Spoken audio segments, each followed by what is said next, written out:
Hello friends, good morning. Today we are going to discuss about the well-known play written by William Shakespeare, that is The Tragedy of Macbeth. प्यारे विद्यार्थियों, आज हम Macbeth एक famous नाटक जो William Shakespeare ने लिखा था उसके बारे में डिटेल से जानेंगे।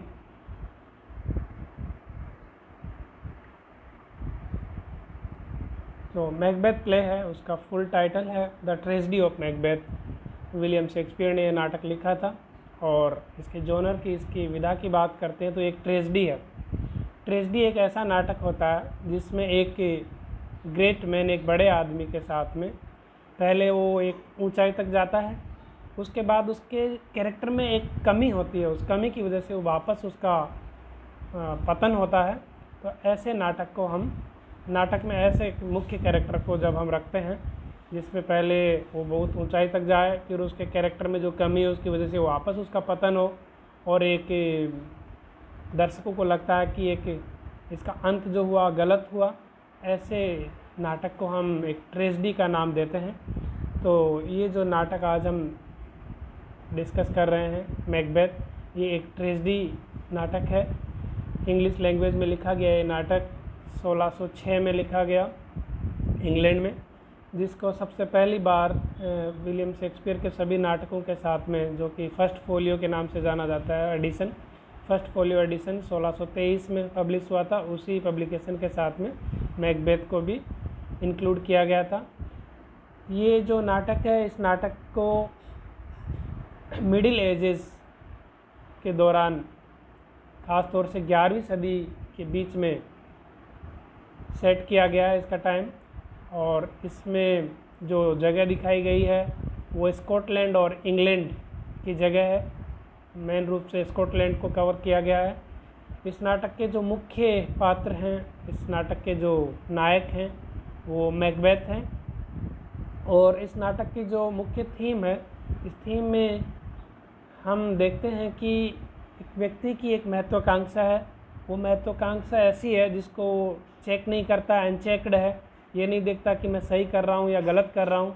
अपनी महत्वाकांक्षा को पूरी करने के लिए वो एक के बाद एक गलत काम करते जाता है और अंत में उसका पतन होता है। इसी थीम के ऊपर आधारित ये नाटक है।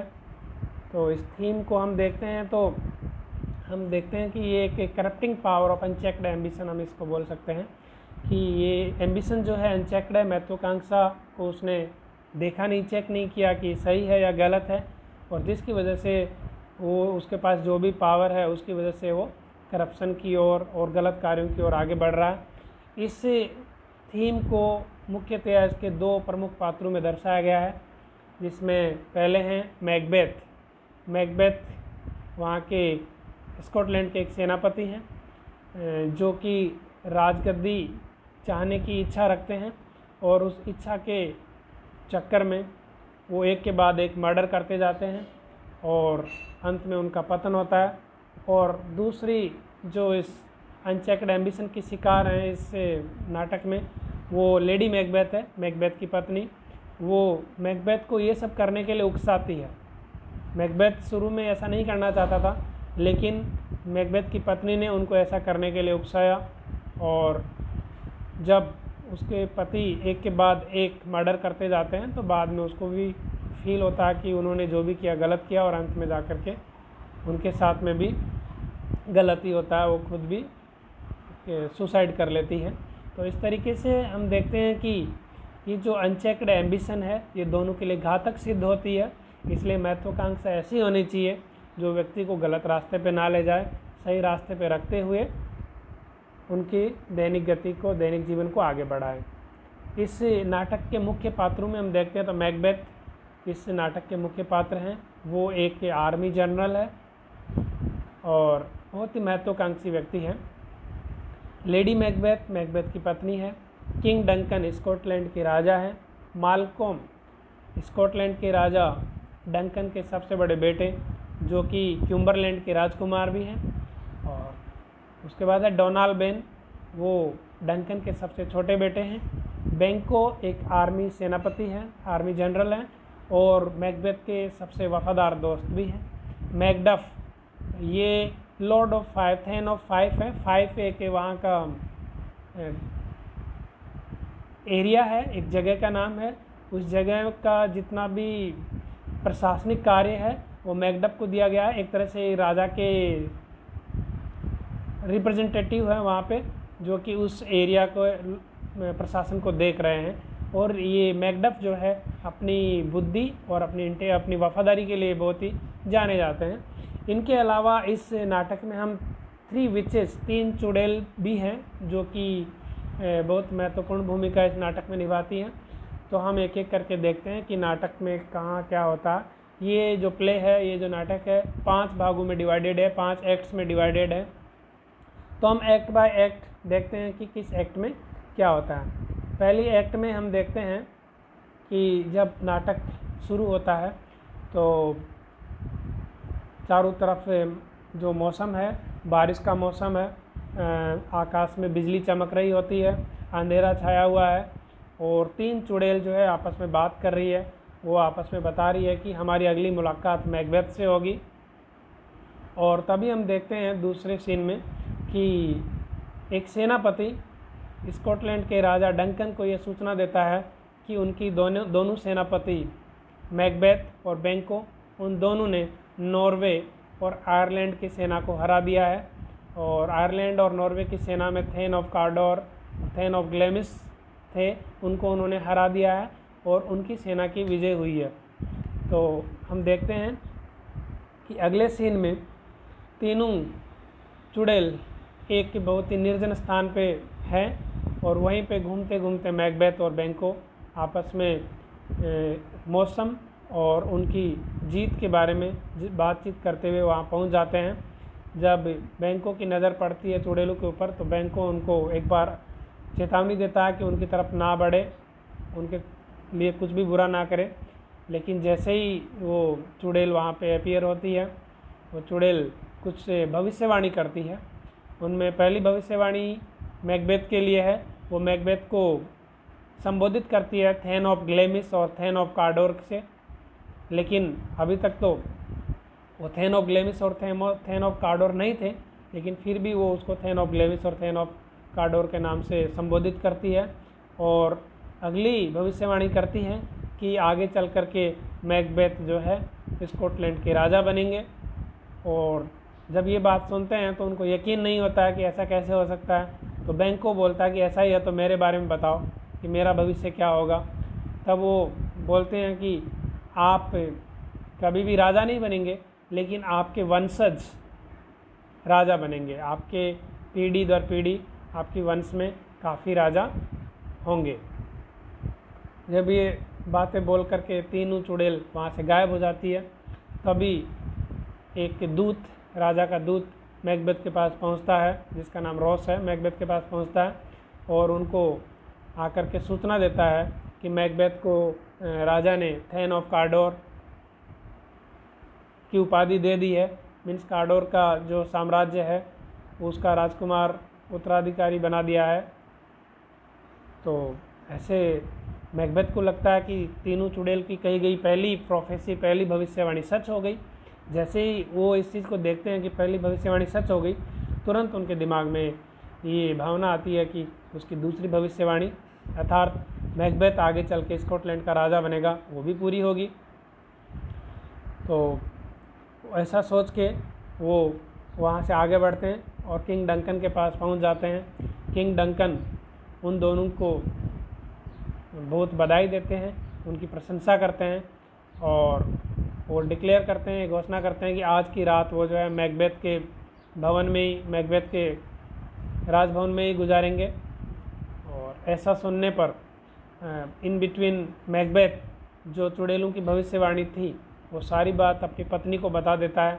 तो उसकी पत्नी भी ये सपने देखने लग जाती है, ये इच्छा, ये महत्वाकांक्षा रखने लग जाती है कि आगे चल करके उसके पति स्कॉटलैंड के राजा बनेंगे और वो यहाँ की पटरानी बनेंगी। इसलिए वो राजा डंकन को मारने के लिए अपने मन में विचार लाती है और अपने पति को बोलती है कि हमें राजा डंकन को मारना चाहिए, क्योंकि राजा आज हमारे ही महल में रुके हुए हैं। इसलिए हमारे लिए ये सबसे आसान होगा कि हम आज ही रात को राजा डंकन को मार दें, तो पहले मैकबेथ इस चीज़ के लिए मना करता कि नहीं, हम ऐसा नहीं कर सकते, मैं एक वफ़ादार सैनिक हूँ राजा का, राजा मुझ पर बहुत विश्वास करते हैं और मुझे ऐसा नहीं करना चाहिए, मैं एक बहादुर सैनिक हूँ, बहादुर सेनापति हूँ, मेरे लिए ये सही नहीं है। लेकिन मैकबेथ की पत्नी साम दाम दंड भेद की नीति अपना करके अपने पति को मना लेती है और राजा डंकन को सोते हुए समय मारने के लिए राज़ी कर लेती है।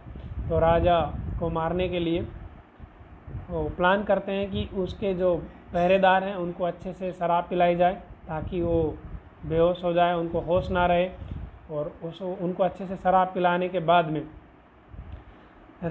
मैकबेथ और मैकबेथ की पत्नी दोनों मिलकर के डंकन को मार देते हैं जब वो सो रहा होता है।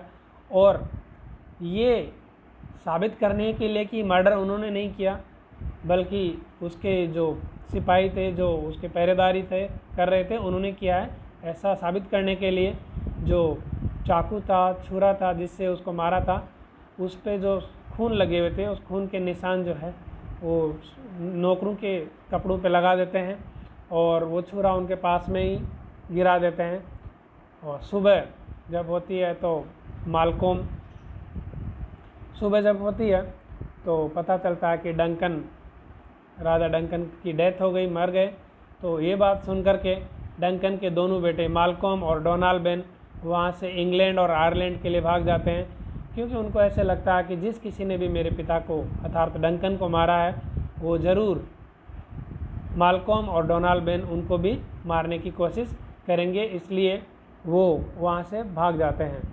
जब राजा का कोई बेटा वहाँ पे मौजूद नहीं है तो उनकी उपस्थिति में उनके सबसे खास व्यक्ति मैकबेथ को वहाँ का राजा बना दिया जाता है।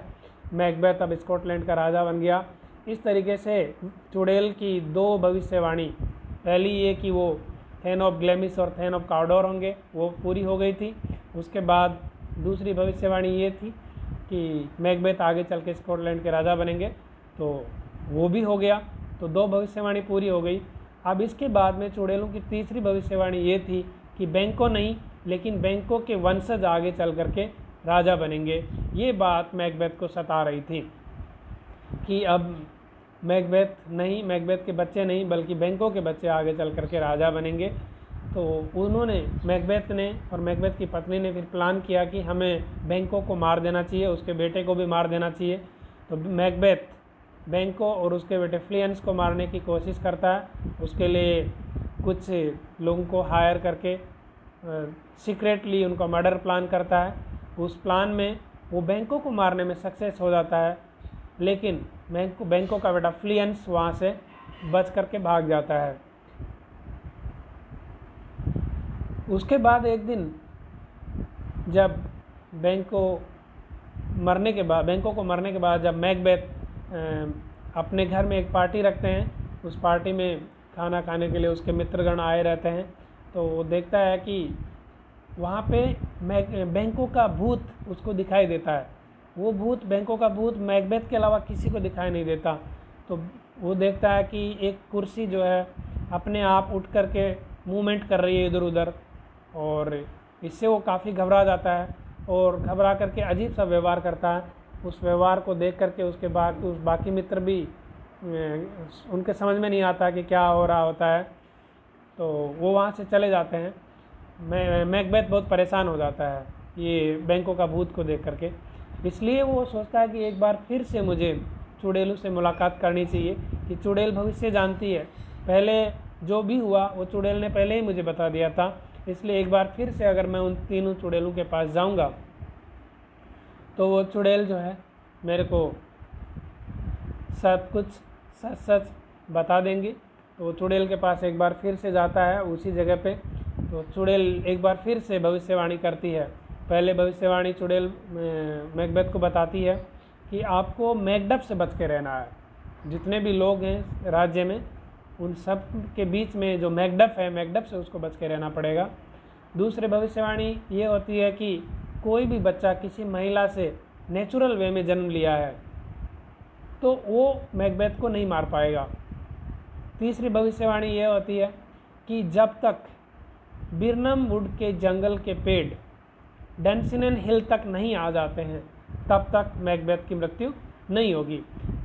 तो 3 भविष्यवाणी हुई। पहला कि मैकडफ से बच के रहना है, दूसरा कोई भी किसी महिला से नेचुरली जन्म लिया हुआ बच्चा उनको नहीं मार पाएगा, तीसरा कि जब तक बिरनम वुड के जंगल वहाँ से डेंसिनन हिल तक नहीं आ जाते तब तक मैकबेथ की मृत्यु नहीं होगी। तीनों भविष्यवाणी जब वो मैकबेथ सुनता है तो उसको बड़ा आराम फील होता है।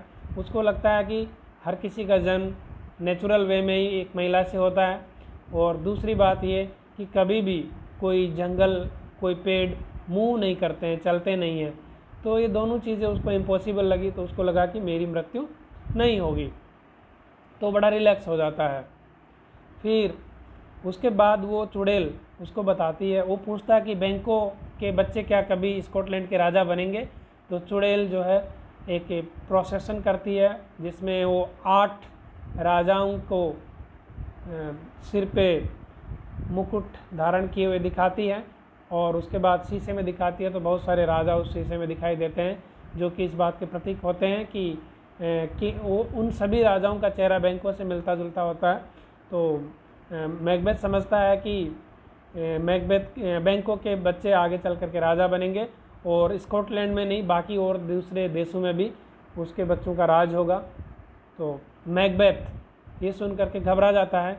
तो सबसे पहली जो उसकी चिंता थी वो थी मैकडफ, क्योंकि चुड़ैलों ने उसको कहा था कि मैकडफ से बच के रहना। तो राजा वहाँ से मैकबेथ वहाँ से आते ही सबसे पहले मैकडफ को मारने का आदेश देता है। तो उसके सैनिक मैकडफ को मारने के लिए उसके कैसल में जाते हैं। तो वहाँ देखते हैं कि मैकडफ वहाँ नहीं है। तो वो मैकडफ ऑलरेडी वहाँ से जा चुका है, इसलिए वहाँ उसके बच्चे, उसके परिवार है, उसके परिवार, उसकी पत्नी और उसके बच्चों को उसके सैनिक मार देते हैं। जबकि मैकडफ वहाँ है नहीं, इसलिए वो बच जाता है, क्योंकि मैकडफ ऑलरेडी इंग्लैंड गया हुआ है। वहाँ वो मालकॉम को इस बात से सहमत करना चाहता है कि उसको वापस स्कॉटलैंड लौटना चाहिए। स्कॉटलैंड लौट करके उसे उसके अपने पिता की जो राजगद्दी है उसको वापस हासिल करना चाहिए। शुरू में तो मालकॉम इस बात से सहमत नहीं होता है, लेकिन बाद में वो एग्री हो जाता है। फिर वो 10,000 सैनिकों के साथ में, इंग्लैंड के सैनिकों के साथ में स्कॉटलैंड की तरफ चढ़ाई करते हैं। वो वहाँ से बिरनम वुड तक पहुँचते हैं, और बिरनम वुड पे पहुँच के वो लोग डिसाइड करते हैं कि हमारा मूवमेंट जो है मैकबेथ और उसके सैनिकों को पता ना चले, इसलिए वो जंगल में जो पेड़ है उन पेड़ की टहनियों को काट करके उनके पीछे पीछे धीरे धीरे धीरे धीरे कई दिनों में वहाँ से आगे बढ़ते हैं। हम आगे देखते हैं कि अगले एक्ट में, लास्ट एक्ट में हम देखते हैं कि मैकबेथ की पत्नी, उन्होंने अपनी महत्वाकांक्षा पूरी करने के लिए अपने पति को कई मर्डर करने के लिए आगे तो कर दिया, लेकिन आगे चल कर के उनको इस बात का एहसास होता है कि उन्होंने जो भी किया गलत किया, और वो एक तरह से पागलपन के दौरे से गुजर रही होती है। रात के समय वो नींद में चलने लग जाती है, और उनको ऐसे लगता है कि उनके हाथों में ब्लड लगा हुआ है। उस ब्लड को साफ करने की वो भरपूर कोशिश करती है, जो कि है ही नहीं, और वो पागल की तरह बिहेव करने लग जाती है, और अंत में जाकर के वो सुसाइड कमिट करती है और वहाँ पे उनकी मृत्यु हो जाती है। दूसरी तरफ हम देखते हैं कि मैकबेथ खुद भी जो है निराश हो जाता है।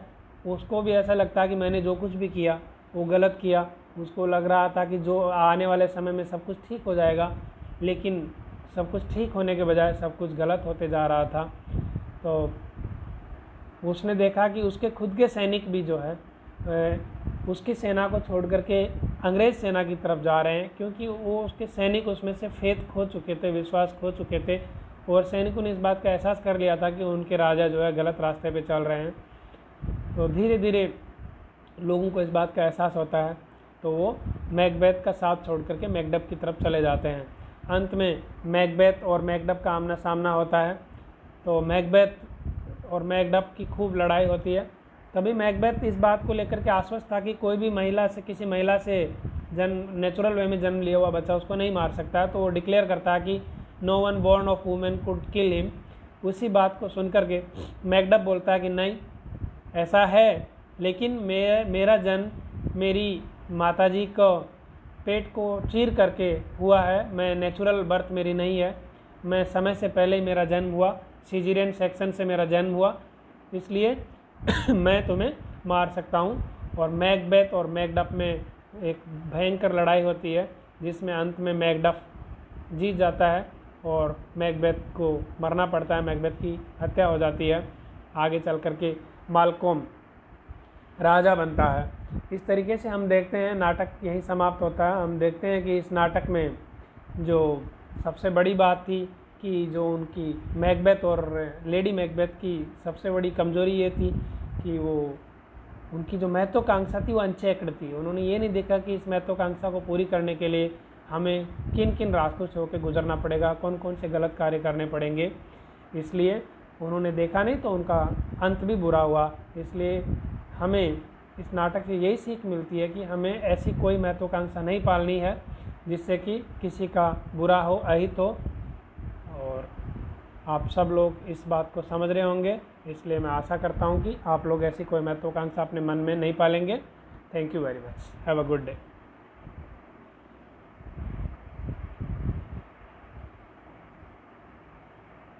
आओ देखो, देखो देखा रुक के ओपन।